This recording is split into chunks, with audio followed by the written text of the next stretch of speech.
हिंदुओं से बहुत बड़ी बड़ी गलतियां हुई हैं। उन गलतियों से हमें सुधार करने की जरूरत है, नहीं तो हम सब धीरे धीरे खत्म हो जाएंगे। एक बहुत बड़ी गलती इतिहास में हुई है। इंदिरा गांधी की हत्या हुई 84 में। हत्यारा कौन था आपको पता है? हत्यारा सिख था। एक सिख ने अगर हत्या की है या दो सिख ने अगर हत्या की है तो क्या पूरे सिख कौम को खत्म कर देना चाहिए?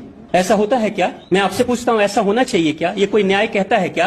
अगर ऐसा होता तो महात्मा गांधी जब जीवित थे उस समय महात्मा गांधी के फॉलोवर्स 1,10,00,000 लोग थे। किसी नेता के सबसे बड़ी संख्या में अगर अनुयायियों की संख्या रही है तो वो महात्मा गांधी रहे हैं। नाथूराम गोडसे ने मार दी, किसी भी कारण से उनकी हत्या हुई, लेकिन नाथूराम गोडसे किस जाति का था? ब्राह्मण। तो क्या उस समय सारे ब्राह्मणों को खत्म कर देना चाहिए था? नहीं किया ना भारत के लोगों ने। लेकिन यहां सिख जब दो सिख मारते हैं तो सारे सिख को चुन चुन के उनके दुकानों को लूटा गया, उनके घर को लूटा गया, उनकी हत्या की गई। मैं उस समय छोटा बच्चा था, मैंने भी देखा कि हिंदू लूट रहे थे दुकानों को। और ये सिख कौन है? ये सिख वही कौम है जब हिंदू धर्म के ऊपर खतरा मंडरा रहा था, हमारे पूर्वजों की रक्षा के लिए अपना बलिदान दे रहे थे। वैसे गुरु ने सिखों को इतना शक्तिशाली बनाया, 1970, 75, 80 तक हर परिवार से, हिंदू परिवार से एक नौजवान लड़का सिख बनता था। अगर 4 बेटे होंगे तो एक सिख बन जाएगा गुरुजी। अगर 4 बेटे होंगे हिंदुओं में से तो एक को सिख बनाया जाएगा, एक को फौज में भेजा जाएगा, और दूसरा समाज की सेवा करेगा, और चौथा परिवार के लिए धन कमाएगा।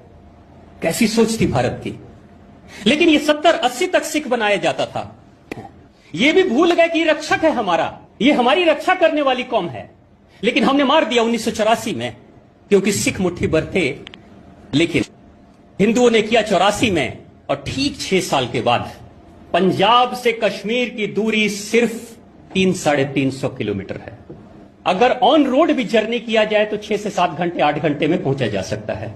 अनाउंसमेंट कराया गया कश्मीर में मस्जिदों से कि हिंदुओं, या तो तुम इस्लाम स्वीकार कर लो और नहीं तो मरने के लिए तैयार रहो, या कश्मीर छोड़कर भाग जाओ, अपना घर, अपनी बेटी, अपनी बहू को छोड़कर जाओ।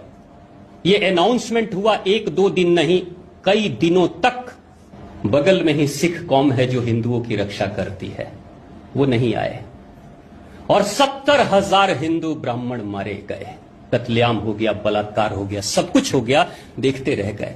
जब तुमने अपने ही रक्षकों का भक्षण कर लिया तो क्या उम्मीद करते हो कि जिस समय तुम खतरे में आओगे उस समय तुम्हारी रक्षा करने को आ जाएगा?